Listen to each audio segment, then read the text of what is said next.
ดำเนินการได้สะดวกและชัดเจนตามกรอบของกฎหมายขณะเดียวกันราชกิจจานุเบกษาได้เผยแพร่ประกาศขึ้นทะเบียนจำนวน11ฉบับมีผลตั้งแต่วันที่9พฤษภาคมเป็นต้นไปรวมจำนวน79แห่งมายชัยโยรายงานรู้ปิดรู้ใช้ร่วมใจประหยัดพลังงานจบข่าวพฤษแก้วพิบูลอ่านรับฟังข่าวครั้งต่อไปเวลา 7 นาฬิกาติดตามข่าวที่นำเสนอไปแล้วได้ที่ www.thainews.prd.go.th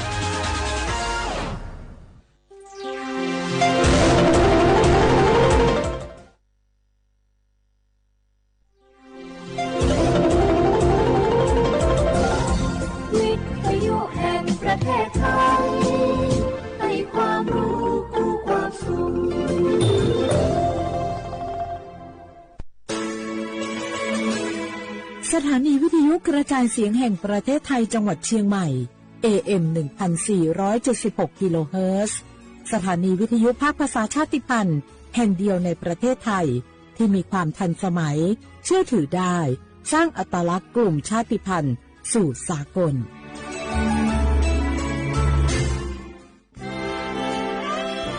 ตลอดประวัติศาสตร์ของชาติไทยพระมหากษัตริย์ไทยทรงเป็นพลังศรัทธาทรงทำนุบำรุงและอุปถัมภ์ศาสนาให้เป็นหลักยึดเหนี่ยวจิตใจของประชาชนเป็นแนวทางในการดำเนินชีวิตด้วยความดีงามศาสนาสอนให้คนไทยรู้จักคุณธรรมความดีและความสามัคคีช่วยประคองจิตใจในยามทุกข์เสริมพลังใจในยามเผชิญอุปสรรคเป็นรากฐานสำคัญของสังคมด้วยพระบารมีแห่งพระมหากษัตริย์และศาสนาอันเป็นที่พึ่งทางใจคือพลังศรัทธาที่ล้อมรวมคนไทยทั้งชาติสู่ความมั่นคงสงบสุขและยั่งยืนตลอดไปร่วมเสริมสร้างความรักในสถาบันหลักของชาติโดยสำนักงานประชาสัมพันธ์ที่ 3 กรมประชาสัมพันธ์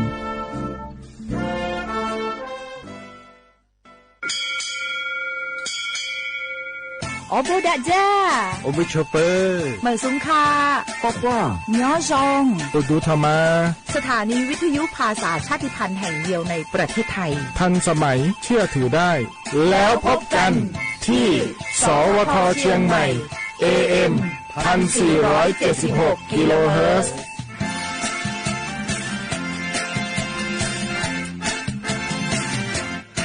ใครๆก็รู้กัน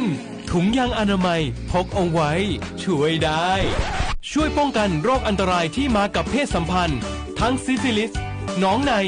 เอดส์ไวรัสตับอักเสบบีหรือแม้แต่มะเร็งปากมดลูกช่วยป้องกันถ้ายังไม่อยากมีลูกหรือท้องไม่พร้อมตอนนี้แต่ที่ยังไม่รู้คือไม่ใช่สิทธิ์บัตรทองก็มีสิทธิ์ขอรับถุงยางอนามัยได้รวมถึงยาคุมกำเนิดฟรีสิทธิประโยชน์สำหรับคนไทยทุกคนสอบถามเพิ่มเติมสายด่วนสปสช1330ตลอด24ชั่วโมงมะเร็งปากมดลูกรักษาได้ถ้าตรวจเจอระยะแรกหญิงไทยอายุ 30-59 ปีวันนี้รีบใช้สิทธิบัตรทองตรวจมะเร็งปากมดลูกได้ไม่เสียค่าใช้จ่ายติดต่อสถานพยาบาลในระบบบัตรทองหรือจองคิวตรวจผ่านแอปเป๋าตังค์เลือกกระเป๋าสุขภาพหรือขอรับชุดเก็บสิ่งส่งตรวจมะเร็งปากมดลูกด้วยตนเองที่ร้านยาและคลินิกการพยาบาลสอบถามเพิ่มเติมสายด่วนสปสช1330ตลอด24ชั่วโมง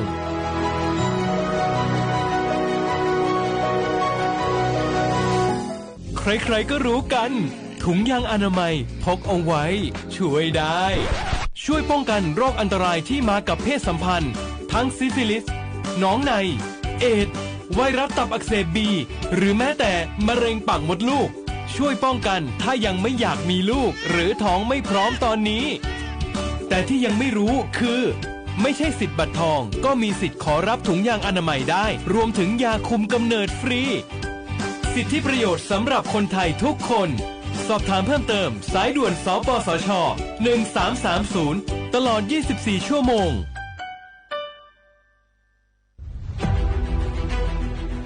จังหวัดเชียงใหม่ขอความร่วมมือทุกภาคส่วนงดการเผาเพื่อลดปัญหาหมอกควันและมลพิษทางอากาศจากการเผาป่าและการเผาเศษวัสดุทางการเกษตรตามประกาศมาตรการสำคัญ พื่อควบคุมการเผาในพื้นที่ต่างๆโดยไม่อนุญาตให้มีการเผาใดๆทั้งสิ้นเพื่อเป็นการลดมลภาวะจากฝุ่นละอองขนาดเล็กหรือ PM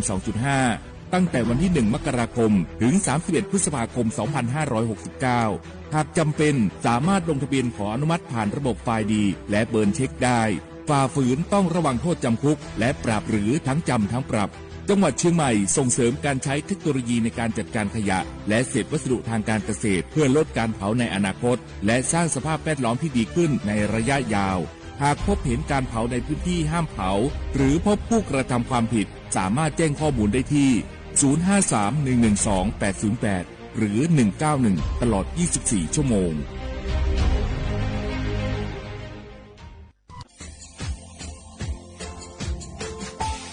ชาว่าพระวัฒมาปีใหม่อาทิตย์ศึกตาจิงชามองเป็นยังไงอามุสาจังหวัดเชียงใหม่ควายมาปีใหม่ปากไก่ฝรั่งที่5ที่นี่ของพวกควายยังว่า5 3สึกที่เนี่ยสงฆ์ยี่ขุนตัวเนี่ยโฉดสึกผู้กว่ามาคืออาตุทัดโซดอกกับปากกับเมียมเดสพิอาลุมีโดขยันโดอาชุบดอกสัตว์ความแบบดิต้มแบงอาตุทัดโซบรังอาทิยาวพื้นที่ลิโตจางโง่เป็นยังก็ยาระบบไฟดีควายมาอนุญาตยังไม่เหรอมาคืออาตุทัดโซดอกอาทิยังปีความว่าตุสองเป็นยังฝ่าฝืนยังคือกลุ่มหมายละชัวยาชัวยาโซดอกอาทิบ้างก็เป็นยังมาอาตุชัวอาตุเบียพมองโง่เป็นยังอาวุธโทแจ้งศูนย์อำนวยการแก้ไขปัญหาหมอกควันอาทิยังคือฝุ่นละอองมาคือจังหวัดเชียงใหม่ยี่เบอร์โทรโง่เป็นยัง053อาทิยัง112808วิธีมาโง่เป็นยังสำนักงานประชาสัมพันธ์จังหวัดเชียงใหม่ก็ดีปีมากทีเดียวประกาศฝรั่งอันนี้ประกาศมาก็ตะวันเลยจะหลับฝรั่ง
努提走了你古特提曾努贝塔玛明内可怜我你没听他这我你妈苦我努贝可怜我妈没理嘿你们说了我的努提走迷离我这块努马得可马达马努是适合我的路比掉努不可能你不做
是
เสียหัวบุแล้วขว้างอ่ะอเมซาเอาลิซุงโอโดจุตหัวเปลาโองอ่ะเอาลิซุงโอโดจามงโอบัญญาธาจิ้มหมายงาสถานีวิทยุกระจายเสียงแห่งประเทศไทยจังหวัดเชียงใหม่ว่าโดจ้างาเอาวิทยุมือจามงโอบัญญายีระบบยา AM ยี่ครึ่งความถี่งบัญญาที่ตัวลี่เฮียสิจะโชว่าโจเนี่ยคือตัวหลังตินทาวระบบไลฟ์สดไง Facebook ยิบเพลงของเบอร์สวทเชียงใหม่ไง AM 1476กิโลเฮิรตซ์เอาลิซุงโอตัวจำมองว่าไม่ยังไงทีนี้หรือว่าไงแน่ๆที่ขวาที่มลที่ขวาในแนงงบัญญาเวลาญาในแนโฉมโมควานีชิโมสงาที่จุโมด้วยที่มุลงบัญญาญีโมควานีสามโมงนาทีญาควานีนาญาเจทีนี้เลยทีโดยจางโอตีที่มาปีมาสตาจีแชร์ว่าชรังเอเดบังโอไม่ระยะกระทรวงสาธารณสุขไงมังอาชีพอัตยติยากรมอนามัยเงาะอันนี้กรมควบคุมโรคไงหรือยานาทปัวเน็ตสุดปัวกว่าชุดที่ดีเน้นนายมีละแจ้งเตยฝรั่งอ่ะเอามาเน็ตเนมีไงพาวจางโง่เป็นยังว่าระบบออนไลน์ข้อนี้วัวมาอาทิตย์นี้มีเชื้ออันตรายมีความเสี่ยงสูงยังไม่ถึงไงว่าฟุตบอลเลยว่าบางงานเอากูดูคืออันตรายนะไม่ใช่ไงเอาที่เน็ตเนมีไงที่ว่าออนไลน์ข้อนี้ข้อว่าบางงานสิพูดอันตรายยังงบางอย่างยิ่งที่มังงบางอย่างหัวเน็ตว่าปฏิกรรมบางไงย่าชาละมันคือก็สู้ออยข้อนี้คือบอกว่ารับรองได้ว่าสมัครกุยได้มาตุยได้เป็นไงในอะไรอยู่บนนั่งมาซื้อเฉยไงอะไรแบบคือ说เอาว่าที่วัวเอาตื่นกูละว่าอาจจะวัวจ้างงูไม่ยังเอากูเดือเอาน้ำมาคาริจะมาที่ตัวขวาก็จะขึ้นน้ำว่าอาจจะมีแต่เขามาเฮงวัวจะขึ้นมานางว่าจะมีมาเขามาเฮในจึงมาจากจิแพ้ดื่มน่ารงว่าและแพ้ดื่มน่ารงพอเขาฉุนน่ารงว่าเจ้ากูได้ที่เลือกเก็บได้ไงแต่มาขึ้นยังมีความเสียยังขึ้นยังมีเชื่อยังไงอาทิตย์ข้อนี้เท่าว่าเน็ตนั้นมีพระพุทธเจ้าไม่คือไงเท่าว่าออนไลน์ข้อนี้ว่ามันคือยังคือมาในนายยิงอ่ะบ้านเรามากกว่าว่าเน็ตเสียมันก็ชื่อว่าဆိုล้างขายยาอ่ะที่ยิ่งคือความฟุ่นจ่าไม่ใช่ไงเอาที่ล้างขายยาไปพระพุทธเจ้าก็คือสุยุวุสุงอ่ะย่าหมอพาหมอมาคือสุในนายยังไงโน่เน็ตสุดามาเน็ตทำไมแพ้ยังไงงอจะทำไมแพ้ยังไงมาแพ้ยังไงอะไรเงี้ยก็คือส่วนที่ดีปีมากที่ดีเน้นนามอย่างว่าจะจากกันยังที่สุดจะงอจะมาจากกันยังคือกุลีจะนี่สุดจะสุดจะบ้างอ่ะสุดที่ดีนั่นนายยังอ่ะอันนู้นก็ปีว่านู้นว่าเอาที่ออนไลน์ถ้าข้อนี้วางก็บ้างอ่ะปีว่าที่ว่าเฟซบุ๊กข้อนี้สายมาติดต่อข้อนี้วางมาคือสุนัขเบลล์งอจะจากกันยังนี่สุดจะง่ะที่นี่มาคือในนี้จีมุขจีที่ก็ได้ว่าคือถ้าเจอจ่าเป็นไงสุดที่เลยมาในนายยังไงมาเบสยังไงอาทิตย์ข้อนี้ไงเอาที่ออนไลน์ข้อนี้พอแบบว่าคือไงคือยังมีเชื่อยิ่งมีความเสี่ยงตัวยังไงอาทิตย์ข้อนี้คือมาคือจามโง่ไงที่มาถึงเชื่อโง่ไม่ยังคือไงตัวยากลุ่มมิชาชีไงหลักชมคาสเบอร์ในสื่อที่มีคือผู้ยากงอยิบผีคือผีแย่งอเอาว่าแต่เราโง่ไม่ยังที่ผู้บ่าวโอ้ไม่ยังที่จะซื้อคือหมอว่าจะซื้อว่าเป็นกว่าคือที่จะแบบนั้นคือที่จะสู้ฝรั่งที่มาคือยังคือมีความเสี่ยงสูงยังที่เป็นยังไงชุกงเอาเน็ตเนี่ยมีเอากูเดือดชาโกจากุงไม่ยังที่เอาออนไลน์ข้อนี้ว่ามาคือยังคือยังมีความเสี่ยงมีเชื่อไปถึงเจ้าจากเน็ตมาจากเน็ตญี่ปุ่นมาซื้อเจ้าจากก็จะขึ้นนางมาซื้อไงชุกงเอามาซื้อไปคือบ้านเรามากกว่าเน็ตสิ่งนี้เขาเปิดจาก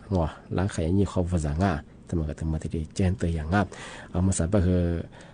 ที่เราออนไลน์เขาบอกมันยังคือยังไงเอาคือตุยมากู้ ที่เนี่ยส่วนเนี่ยคือมันในยังอ่ะมาเบะอะไรดีจามังอ่ะอาจารย์โนพาวบอกว่าเนี่ยสิ่งมันคือส่วนยี่ปอชาลันยังคือยี่ออยของมันจะเป็นไงแต่ละตัวจะเป็นคือจะขึ้นหนามังอ่ะอาจารย์ว่าการคือลูกเดียวคือส่วนอะไรเป็นไงบ้างเนี่ยคือ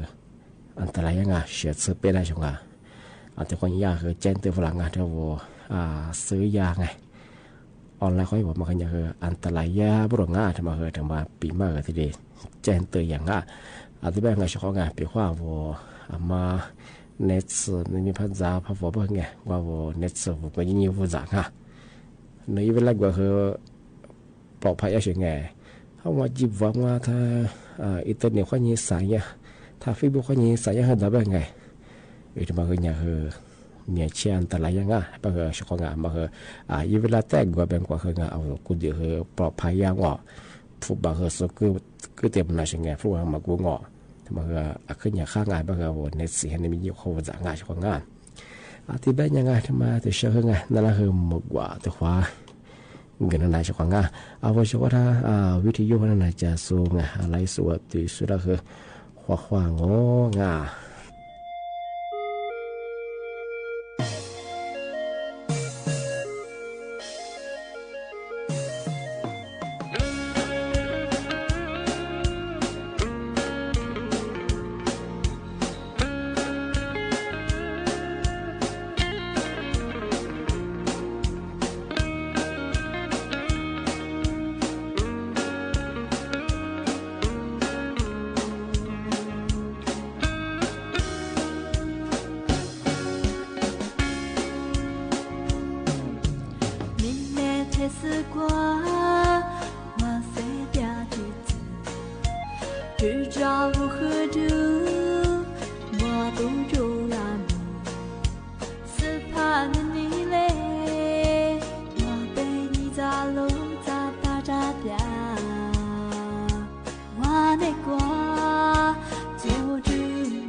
Hãy subscribe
มากกว่าทิ้งจนมันคือเอาผืนผ้าผืนมาจากกูแบบสมังบ้างไงอันนี้เราลิโซผืนผ้าจากกูไงน้อยจากกูบ้านน้อยกาหาบาปลงไงกาหาบางก็มันยังทำมาคือนอขึ้นเลยแต่ปวดได้ช่วงไงมาคือตัวยิ้มจงก็คือเย็นจีช่วยช่วงไงก็คือว่าคืออีเวลาคือความมุ่งอ่ะแต่ยังคือผู้มีอายุว่านอไปเจ็บไปช่วงไงยาบคือว่าลิโซบคือนอคือผ่านอขึ้นแบบว่านี้ใส่อะไรใช่ไงอันนี้เราลิโซปะคือนอก็ขับเขาจะจำมาเมื่อไงเอาลิสต์นี้น้อยจับไปเฉยมาย่ำมันกว่าที่ริบได้ช่วงงานอธิบายว่าเป็นยังไงเอาช่วงว่าไงมาคือเอาลิสต์ยี่หลีเจียงอ่ะเอาลิสต์ลิพิดคือ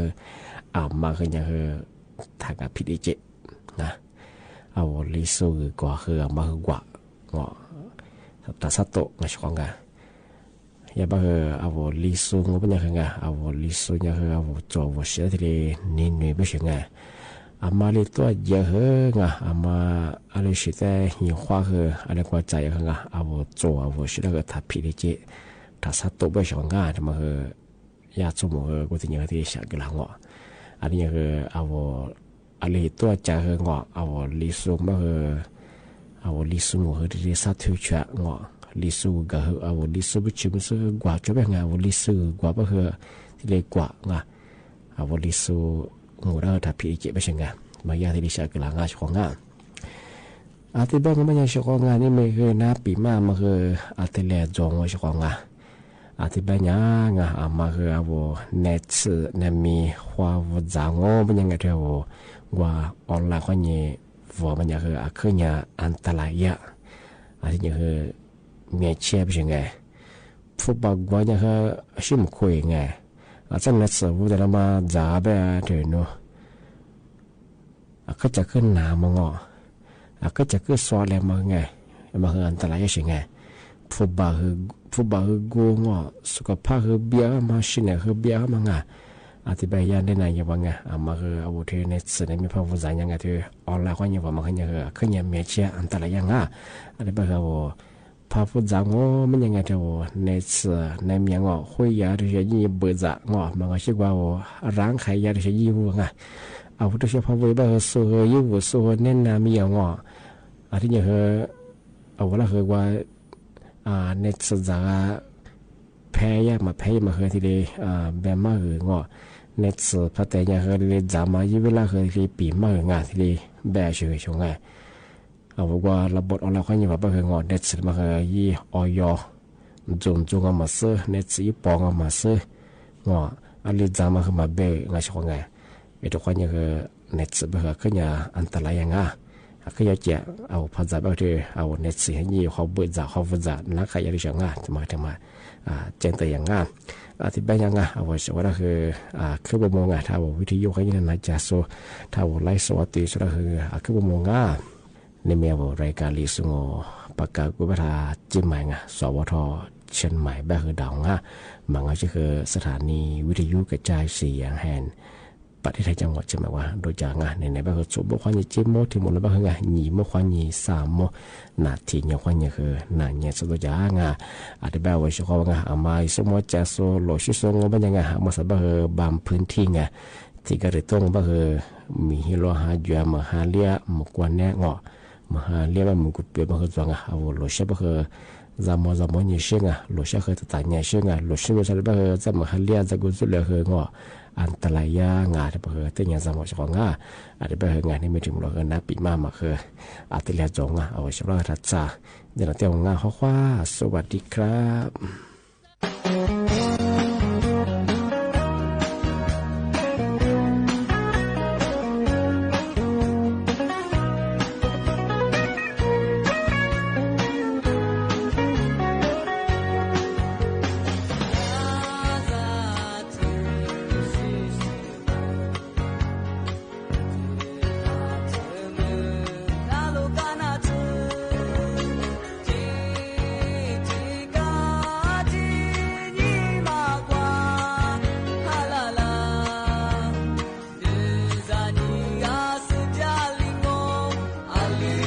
เ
ในการประสานงานต่อไปเป็นรายละเอียดของข่าวหมายกำหนดการพระราชพิธีพืชมงคลจรดพระนางคันแรกนาขวัญพุทธศักราช 2569 เลขาธิการพระราชวังรับพระบรมราชโองการเหนือเกล้าเหนือกระหม่อมสั่งว่าพระราชพิธีพืชมงคลจรดพระนางคันแรกนาขวัญพุทธศักราช 2569 ได้กำหนดดังรายการต่อไปนี้วันพุธที่ 13 พฤษภาคม 2569 เวลา 7:19 นาทีพระบาทสมเด็จพระเจ้าอยู่หัวทรงพระกรุณาโปรดเกล้าโปรดกระหม่อมให้นายวิณโรจน์ทรัพย์ส่งสุขปลัดกระทรวงเกษตรและสหกรณ์ขึ้นรถยนต์หลวงที่หน้าวัดพระศรีรัตนศาสดารามออกจากพระบรมมหาราชวังทางประตูสวัสดิโสภาถนนสนามชัยไปยังมณฑลพิธีท้องสนามหลวงแล้วเดินขบวนอิสริยยศแห่ไปส่งที่โรงพิธีพราหมณ์จุดธูปเทียนถวายสักการะเทวรูปสำคัญแล้วจะได้ตั้งสัตยาธิสถานหยิบผ้านุ่งแต่งกายไว้พร้อมครั้นเวลา 8:30 นาทีพระบาทสมเด็จพระเจ้าอยู่หัวและสมเด็จพระนางเจ้าพระบรมราชินีเสด็จพระราชดำเนินโดยรถยนต์พระที่นั่งจากพระที่นั่งอัมพรสถานพระราชวังดุสิตไปยังพลับพลาพิธีมณฑลท้องสนามหลวงระหว่างเวลาพระฤกษ์ 8:09 นาทีถึงเวลา 8:39 นาทีนายวิณโรจน์ทรัพย์ส่งสุขปลัดกระทรวงเกษตรและสหกรณ์ซึ่งทำหน้าที่พระยาแรกนาจะได้ญาตราพร้อมเทพีออกจากโรงพิธีพราหมณ์มีราชบัณฑิตและพราหมณ์นำผ่านพลับพลาหน้าพระที่นั่งพระยาแรกนาเข้าเฝ้าทูลละอองธุลีพระบาทถวายบังคมแล้วไปยังลานแรกนาเจ้าพนักงานจูงพระโคเทียมแอกพระยาแรกนาเจิมพระโคและไถแล้วจึงไถดะไปโดยรี3 รอบโดยขวาง3 รอบหว่านธัญพืชโหนหลวงลั่นของชัยแล้วไถกลบอีก3 รอบเจ้าพนักงานปลดพระโคออกจากแอกพระยาแรกนาและเทพีกลับไปยังโรงพิธีพราหมณ์เสี่ยงของกิน7 สิ่งตั้งเลี้ยงพระโคโหนหลวงจะได้ถวายคำพยากรณ์เสร็จแล้วจะได้แห่พระยาแรกนาเป็นขบวนอิสริยยศจากโรงพิธีพราหมณ์พระยาแรกนาเข้าเฝ้าทูลละอองธุลีพระบาทถวายบังคมแล้วเข้าขบวนไปขึ้นรถยนต์หลวงไปยังแปลงนาสาธิตสวนจิตรลดาพระบาทสมเด็จพระเจ้าอยู่หัวและสมเด็จพระนางเจ้าพระบรมราชินีเสด็จพระราชดำเนินกลับพระที่นั่งอัมพรสถานพระราชวังดุสิตวันนี้แต่งกายเครื่องแบบปกติขาวไว้ทุกข์สำนักพระราชวังวันที่ 3 พฤษภาคมพุทธศักราช 2569 และในวันนี้ตั้งแต่เวลา 8:02 นาทีเป็นต้นไปจนเสร็จสิ้นพระราชพิธีสถานีวิทยุกระจายเสียงแห่งประเทศไทยความถี่ 92.5 เมกะเฮิรตซ์ในระบบ FM และความถี่ 819-891 กิโลเฮิรตซ์ในระบบ AM เป็นแม่ข่ายให้สถานีวิทยุกระจายเสียงแห่งประเทศไทยในส่วนภูมิภาคของกรมประชาสัมพันธ์และขอความร่วมมือสถานีวิทยุกระจายเสียงทุกสังกัดทั่วประเทศร่วมถ่ายทอดเสียงพระราชพิธีจรดพระนางคันแรกนาขวัญประจำปี 2569 ณ มณฑลพิธีท้องสนามหลวงกรุงเทพมหานคร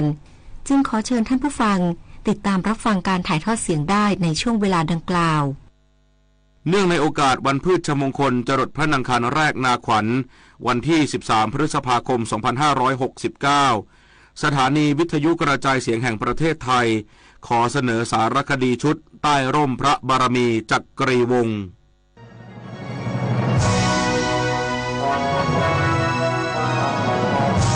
ใต้ร่มพระบารมีจักรีวงศ์วันพฤชมงคลเป็นพระราชพิธีที่มีมาแต่โบราณตั้งแต่ครั้งกรุงสุโขทัยและสืบเนื่องมาจนปัจจุบันซึ่งพระบาทสมเด็จพระบรมชนกาธิเบศรมหาภูมิพลอดุลยเดชมหาราชบรมนาถบพิตรได้ทรงพระกรุณาโปรดเกล้าโปรดกระหม่อมให้มีการฟื้นฟูและปรับปรุงพิธีการบางอย่างให้เหมาะสมกับยุคสมัยโดยกำหนดประกอบพระราชพิธีเป็น2 วันวันแรกเป็นพิธีสงฆ์เรียกว่าพระราชพิธีพืชมงคลซึ่งพระบาทสมเด็จพระเจ้าอยู่หัวจะทรงบำเพ็ญพระราชกุศลทำขวัญพืชพันธุ์ธัญญาหารเพื่อให้เจริญงอกงามปราศจากโรคภัย และทรงอธิษฐานเพื่อความอุดมสมบูรณ์ของพืชพันธุ์ธัญญาหารแห่งราชอาณาจักรไทยประกอบพิธีณพระอุโบสถวัดพระศรีรัตนศาสดารามในพระบรมมหาราชวังส่วนวันถัดมาเป็นพิธีพราหมณ์เรียกว่าพระราชพิธีจรดพระนางคันแรกนาขวัญหรือพิธีแรกนาเป็นการเริ่มต้นไถนาและหว่านเมล็ดพันธุ์พระบาทสมเด็จพระเจ้าอยู่หัวทรงพระกรุณาโปรดเกล้าโปรดกระหม่อมให้ข้าราชการชั้นผู้ใหญ่เป็นผู้ประกอบพระราชพิธีแทนพระองค์ณมณฑลพิธีท้องสนามหลวงเพื่อเป็นสิริมงคลแก่เกษตรกรรวมทั้งเป็นสัญญาณว่าฤดูแห่งการทำนาและเพาะปลูกได้เริ่มต้นขึ้นแล้วสำหรับวันพฤชมงคลจรดพระนางคันแรกนาขวัญในปีนี้กระทรวงเกษตรและสหกรณ์ได้รับพระราชทานพระบรมราชานุญาตให้นำเมล็ดพันธุ์ข้าวพระราชทาน7 สายพันธุ์เพื่อใช้ในพระราชพิธีพฤชมงคลจรดพระนางคันแรกนาขวัญและบรรจุซองแจกจ่ายให้ประชาชนทั่วประเทศนำไปเป็นเมล็ดพันธุ์สำหรับเพาะปลูกเพื่อความเป็นสิริมงคลและเป็นขวัญกำลังใจแก่เกษตรกรทั่วประเทศนอกจากนี้คณะรัฐมนตรียังได้กำหนดให้วันพฤชมงคลของทุกปีเป็นวันเกษตรกรประจำปีอีกด้วยเพ็ญสินสมเนียนรายงาน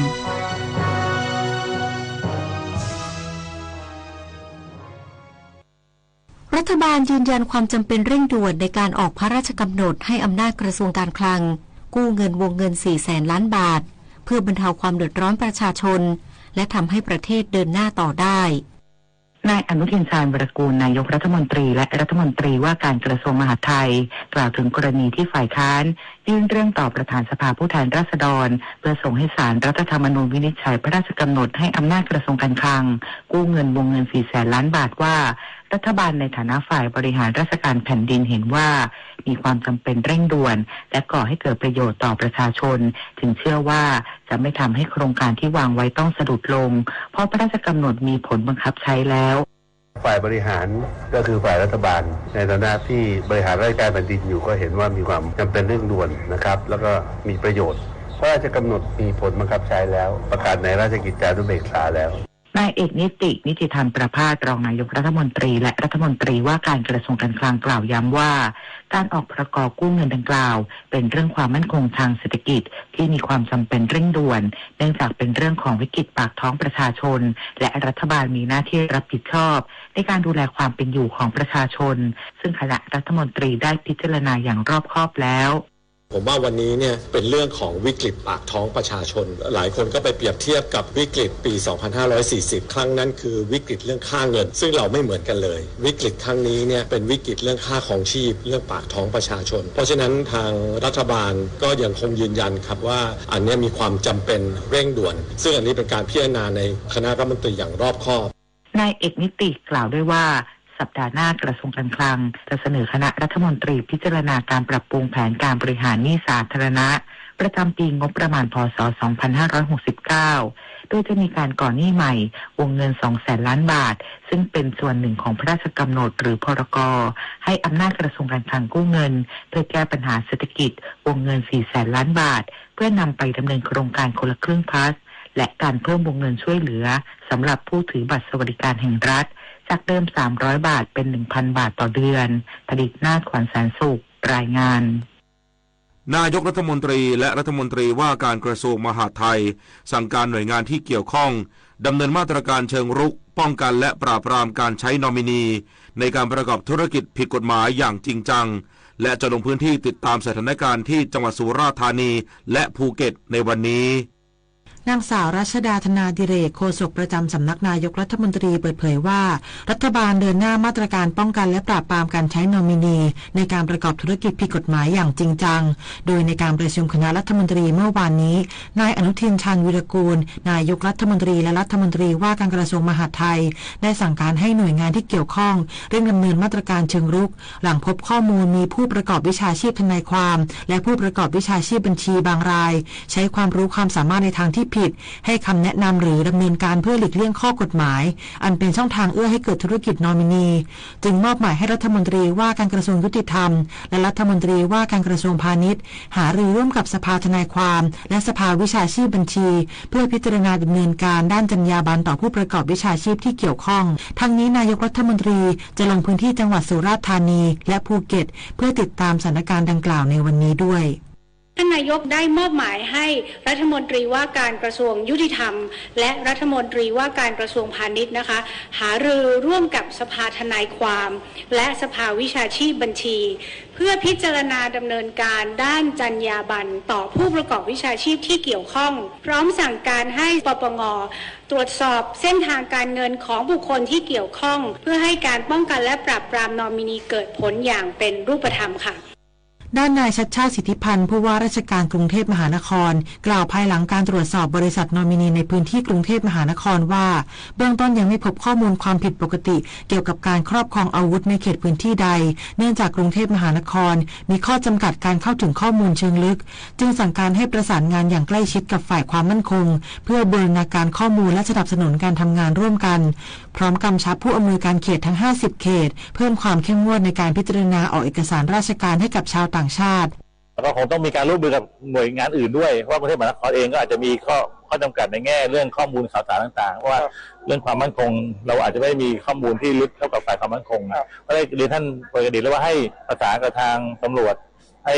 ละเอียดเลยแล้วอะไรที่จะช่วยได้ไม่ว่าจะเป็นเรื่องการสนับสนุนด้านข้อมูลหรือข้อสังเกตอะไรก็ขอให้ทำงานร่วมกันขณะที่นายภาสกรบุญยลักษณ์รองปลัดกระทรวงมหาดไทยกล่าวว่าปัจจุบันพบแนวโน้มชาวต่างชาติย้ายถิ่นฐานเข้ามาพักอาศัยและทำธุรกิจในไทยเพิ่มขึ้นโดยเฉพาะการใช้คนไทยเป็นตัวแทนนอมินีเพื่อถือครองที่ดินและดำเนินธุรกิจแข่งกับผู้ประกอบการไทยทั้งในกลุ่มโรงแรมร้านอาหารสถาบันการศึกษาและธุรกิจบริการซึ่งอาจนำไปสู่ปัญหาอาชญากรรมข้ามชาติและกลุ่มผู้มีอิทธิพลในอนาคตกระทรวงมหาดไทยจึงบูรณาการร่วมกับหลายหน่วยงานเพื่อยกระดับมาตรการตรวจสอบเส้นทางการเงินและข้อมูลนิติบุคคลอย่างเข้มข้นชาววิสาประทุมมารายงานวันนี้มูลนิธิแพทย์อาสาสมเด็จพระศรีนครินทราบรมราชชนนีหรือพอสว.ออกให้บริการประชาชนในพื้นที่จังหวัดนราธิวาสที่หมู่2โรงเรียนบ้านตะโลบูเกะตำบลริโกอำเภอสุไหงปาดีจึงขอเชิญชวนประชาชนในพื้นที่ดังกล่าวไปรับบริการโดยไม่เสียค่าใช้จ่ายใดๆต่อจากนี้ไปขอเชิญรับฟังเสียงจากใจไทยคู่ฟ้ารัฐบาลเดินหน้ายกระดับบริการสุขภาพผู้ประกันตนโดยผนึกกำลังระหว่างกระทรวงแรงงานและกระทรวงสาธารณสุขนำระบบเทเลเมดิซินมาใช้ดูแลผู้ป่วยเรื้อรังอย่างเป็นรูปธรรมผู้ประกันตนสามารถปรึกษาแพทย์และติดตามอาการผ่านระบบออนไลน์ได้โดยไม่ต้องเดินทางไปที่โรงพยาบาลช่วยลดทั้งเวลาและค่าใช้จ่ายโดยกำหนดค่าบริการเพียง65 บาทต่อครั้งไม่ต้องสำรองจ่ายมาตรการนี้เริ่มใช้แล้วตั้งแต่1 พฤษภาคมถึง31 กรกฎาคม 2569ครอบคลุมผู้ป่วยโรคเรื้อรังทั่วประเทศพร้อมกันนี้รัฐบาลยังยืนยันว่ายาและเวชภัณฑ์มีเพียงพอรองรับการรักษาอย่างต่อเนื่องทั้งหมดนี้เพื่อให้ประชาชนเข้าถึงบริการสุขภาพได้สะดวกขึ้นลดภาระค่าใช้จ่ายและยกระดับคุณภาพชีวิตให้สอดรับกับยุคดิจิทัลสื่อสารภารกิจรัฐบาลกับลลิดาพลวัฒนารองโฆษกประจำสำนักนายกรัฐมนตรีแสนอาลัยสมเด็จพระพันปีหลวงไทยทั้งปวงหมองหม่นก่นร่ำให้พระผู้เสด็จสู่ฟ้าสวรรคาลัยแนบดวงใจตามพระบาททุกชาติภพปวงประชาน้อมสำนึกในพระมหากรุณาธิคุณเป็นล้นพ้นอันหาที่สุดมิได้ข้าพระพุทธเจ้าคณะผู้บริหารข้าราชการและเจ้าหน้าที่สถานีวิทยุกระจายเสียงแห่งประเทศไทยกรมประชาสัมพันธ์เจ๊ดูดิทริปกระบี่3 วัน 2 คืนสวยมากราคาแค่นี้เองผมโอนเงินมัดจำให้เขาไปแล้วเนี่ยไหวปะเพจไหนเนี่ยโอ้โหนี่มันเพจปลอมชัดๆดูดิยอดไลค์หลักร้อยแต่คนเม้นสนใจเป็นพันปลอมอะไรเจ๊เขาส่งบัตรประชาชนมาให้ดูด้วยนะสมัยนี้เขาก็ขโมยรูปบัตรคนอื่นมาทั้งนั้นแหละไหนลองทักไปถึงเลขจองดิอ้าวมันขึ้นว่าไม่สามารถส่งข้อความได้อะจะโอนจองทริปเช็คชื่อบัญชีกับเว็บก่อนเสมอไม่งั้นจะได้เที่ยวทริปแบบนี้แหละ7:15 นาทีต่อไปรับฟังข่าวต่างประเทศครับสำนักข่าวต่างประเทศรายงานโดยอ้างการเปิดเผยของประธานาธิบดีโดนัลด์ทรัมป์ผู้นำสหรัฐ ระหว่างการให้สัมภาษณ์กับผู้สื่อข่าวที่ทำเนียบขาวในกรุงวอชิงตันดีซีของสหรัฐเมื่อวานนี้ตามเวลาท้องถิ่นก่อนการเดินทางเยือนกรุงปักกิ่งของจีนอย่างเป็นทางการเพื่อพบหารือกับประธานาธิบดีสีจิ้นผิงผู้นำจีนโดยระบุว่าสหรัฐไม่ต้องการความช่วยเหลือใดๆจากจีนในประเด็นที่เกี่ยวข้องกับการยุติสงครามกับอิหร่าน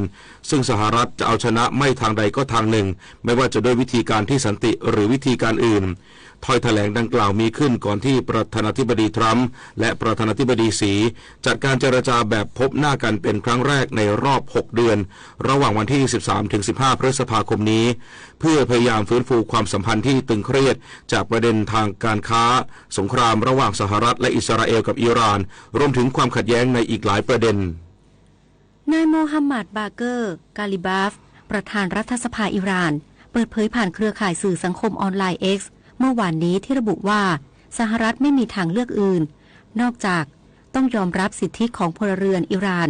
ตามที่ระบุไว้ในแผนของข้อตกลงสันติภาพฉบับใหม่14ข้อของอิหร่านส่วนแนวทางอื่นที่ไร้ข้อสรุปจะไม่มีสิ่งใดเกิดขึ้นนอกจากความล้มเหลวซ้ำแล้วซ้ำเล่า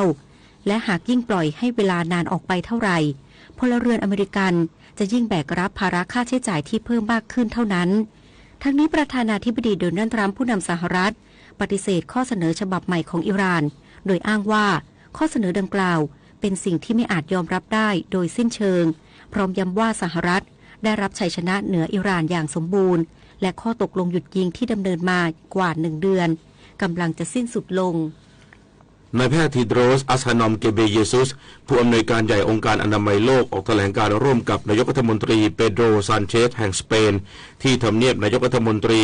ณพระราชวังมอนโคอาในกรุงมาดริดเมืองหลวงของสเปนเมื่อวานนี้ที่ระบุว่าอาจพบผู้ป่วยที่ติดเชื้อไวรัสฮันตาเพิ่มขึ้นในไม่กี่สัปดาห์ข้างหน้า